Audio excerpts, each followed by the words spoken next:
Olá, irmãos, graça e paz do Senhor Jesus. Sejam bem-vindos a mais um tempo de devocional da comunidade cristã Hebron, mais um tempo de meditação na palavra de Deus. O texto da nossa meditação de hoje está lá no livro de Lucas, capítulo 7, do versículo 18 ao 23. Hoje nós vamos ler na Bíblia, versão A Mensagem. O texto diz assim: Os seguidores de João informaram seu mestre de tudo isso, e ele enviou 2 deles para perguntar a Jesus: O Senhor é aquele que estávamos esperando ou teremos de esperar mais? Os homens apresentaram-se a Jesus e disseram: João o Batista nos enviou para perguntar: O Senhor é aquele que estávamos esperando ou teremos de esperar mais? Naquela hora, Jesus curou muita gente de doenças, problemas e espíritos malignos e vários cegos. Só depois deu a resposta: Voltem e digam a João o que vocês acabaram de ver e ouvir. Os cegos veem, os paralíticos andam, os leprosos são purificados, os surdos ouvem, os mortos ressuscitam, os marginalizados da terra ficam sabendo que Deus está ao lado deles. É o que vocês estavam esperando? Então considerem-se muito abençoados. Amados, nesse texto nós observamos que aí João, né, diante de toda aquela movimentação que estava acontecendo a partir daquilo que Jesus estava operando no meio do povo, pede para que 2 pessoas, né, 2 seguidores dele, vão até Jesus para saber se realmente Jesus era quem eles estavam esperando. Afinal de contas, eles estavam esperando o Messias. E Jesus dá a sua resposta para eles a partir da operação dos milagres, daquilo que Jesus estava fazendo, da cura, da transformação de vida que o Senhor estava operando na vida das pessoas ali naquele momento. E quando Jesus responde, né, para eles e diz para eles: voltem para João e digam, né, a ele o que vocês viram e ouviram, é porque Jesus sabia que João e seus seguidores conheciam aquilo que estava nas Escrituras, aquilo que as Escrituras falavam a respeito do Messias, daquilo que o Messias faria. Então, certamente, aquilo que eles viram e ouviram Jesus fazer naquele momento, certamente estava em plena coerência com aquilo que a Escritura falava a respeito do Messias. Então, certamente essa era a confirmação da qual eles necessitavam naquele momento, tanto os seguidores quanto o próprio João Batista. Afinal de contas, eles conheciam as Escrituras, eles conheciam os textos e sabiam, né, os sinais que o Messias haveria de dar, de quem ele era. Então, isso é muito importante para que nós entendamos o contexto no qual esse texto, né, se coloca, né, o que estava acontecendo ali. João queria realmente confirmar que Jesus era o Messias, e Jesus dá ali uma prova cabal de que de fato ele é o Messias, né? Ele opera, ele realiza exatamente aquilo que o Messias haveria de realizar. E quando Jesus fala, né, para eles a partir daquilo que foi feito, Jesus ele fala, né, ele diz: os cegos veem, os paralíticos andam, os leprosos são purificados, os surdos ouvem, os mortos ressuscitam, os marginalizados da terra ficam sabendo que Deus está ao lado deles. Ou seja, Jesus está narrando exatamente aquilo que deveria ser operado pelo Messias, né? Aquilo que as Escrituras já apontavam. E quando nós olhamos para esse texto, amados, nós conseguimos aprender pelo menos 3 lições fundamentais aí a respeito da presença de Deus. Então, a primeira lição que nós aprendemos é que estar na presença de Deus é algo acessível para todos, independente da nossa debilidade, apesar de quem nós somos. Porque de repente nós podemos pensar: ah, não, mas eu tenho esse problema e aquela dificuldade. Não, isso não é para mim, né? Para estar na presença de Deus, eu tenho que ser perfeito, eu já tenho que estar com a minha vida completamente resolvida. E isso não é verdade. Apesar de quem nós somos, o Senhor nos ama e deseja que nós possamos nos aproximar dele, para que a partir do relacionamento que nós vamos desenvolvendo com ele possa transformar o meu e o seu coração. É a partir do relacionamento que vamos construindo com o Senhor, que vamos aprendendo com a sua palavra, certamente isso vai transformar as nossas vidas. Mas é importante que nós entendamos: as nossas debilidades, elas não podem ser um impedimento para nos afastar de Deus.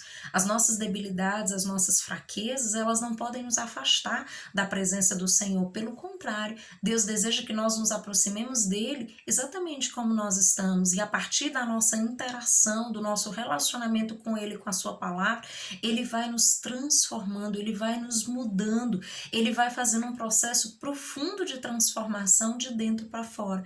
Então, amados, as nossas debilidades e fraquezas não podem ser uma desculpa para que nós não nos aproximemos de Deus, para que nós fiquemos distantes. Pelo contrário, nós podemos ir diante do Senhor, apresentar a Ele as nossas dificuldades, pedir a ajuda dEle, certamente Ele nos ajudará a lidar com todas as coisas da melhor forma.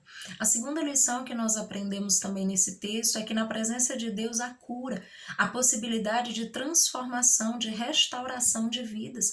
Quando Jesus faz esse relato para os seguidores de João, Jesus está deixando muito claro, né? Os cegos, eles veem, os surdos ouvem, ou seja, pessoas que não tinham essa possibilidade, agora elas têm, porque elas foram curadas por Jesus, elas foram curadas pela presença de Deus na vida delas. Então, na presença do Senhor, amados, há cura para as nossas vidas. Seja no aspecto físico, emocional ou espiritual, o Senhor, ele tem a cura de que necessitamos, ele pode nos transformar, nos ajudar a enfrentar as nossas dificuldades e avançar e sermos muito melhores do que poderíamos ser sozinhos. Então, na presença de Deus, a cura. E ainda quando a cura não vem da maneira que eu e você esperamos, nós podemos confiar que o Senhor está conosco, porque muitas vezes nós depositamos a nossa expectativa em acreditar que as coisas vão ser da maneira como nós esperamos, e às vezes as coisas saem do nosso controle, às vezes elas saem de uma maneira completamente diferente. De repente Deus quer operar algo na nossa vida de uma maneira totalmente diferente daquilo que nós imaginamos. Mas o fato é que o Senhor, ele sempre estará conosco. De uma maneira ou de outra, nós podemos ter essa certeza. Então, lembre-se disso, na presença do Senhor há possibilidade de cura, de restauração. E por fim, uma terceira lição que nós aprendemos é que na presença de Deus nós podemos simplesmente usufruir dessa companhia maravilhosa do Senhor. Não se trata simplesmente do que nós podemos receber de Deus, do que nós podemos ganhar se estivermos na presença de Deus, porque muitas vezes nós estamos na presença de Deus esperando ganhar algo, esperando receber algo, e isso não é um problema. Nós podemos receber os presentes de Deus, nós podemos receber as dádivas que o Senhor quer nos entregar, mas a questão é que nós não podemos estar na presença de Deus simplesmente pelaquilo que o Senhor pode nos dar, mas porque Ele é.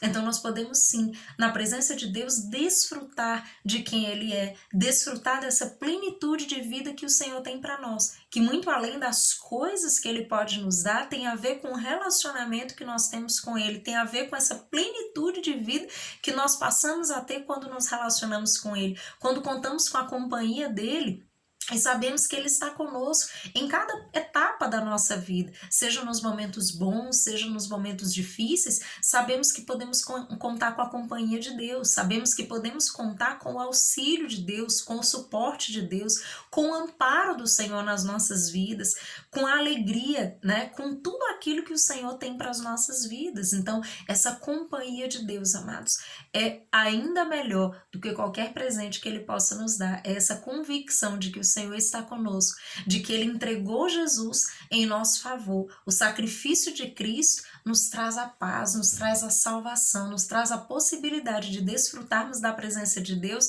não só aqui, mas por toda a eternidade. Então, amados, essas lições, elas nos ajudam a lembrar que o nosso Deus é maravilhoso, que o nosso Deus é um Deus de amor, um Deus de graça, um Deus que nos amou primeiro, que se entregou por nós para nos salvar, para nos dar a possibilidade de nos reconciliarmos com Deus. Então não negocie a presença de Deus, não abra mão da presença do Senhor, mas permaneça na presença de Deus.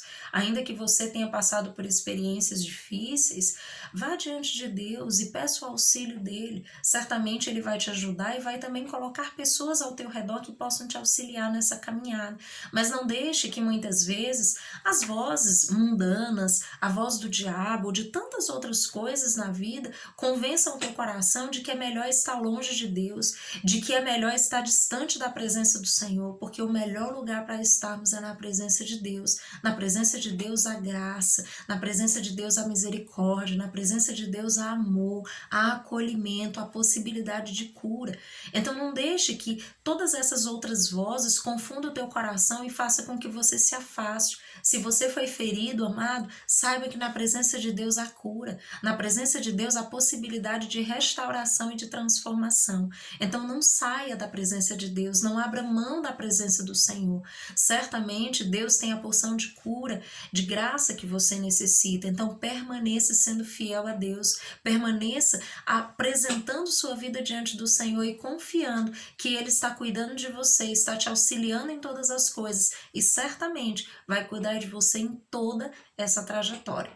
Então não negocie a presença do Senhor, não deixe para depois, permaneça na presença de Deus, adorando, glorificando e exaltando o nome do Senhor todos os dias da sua vida. Que Deus em Cristo os abençoe, os fortaleça, os consolide a cada dia na presença de Deus, os fazendo a cada dia mais e mais amar a Jesus e permanecer nos seus caminhos.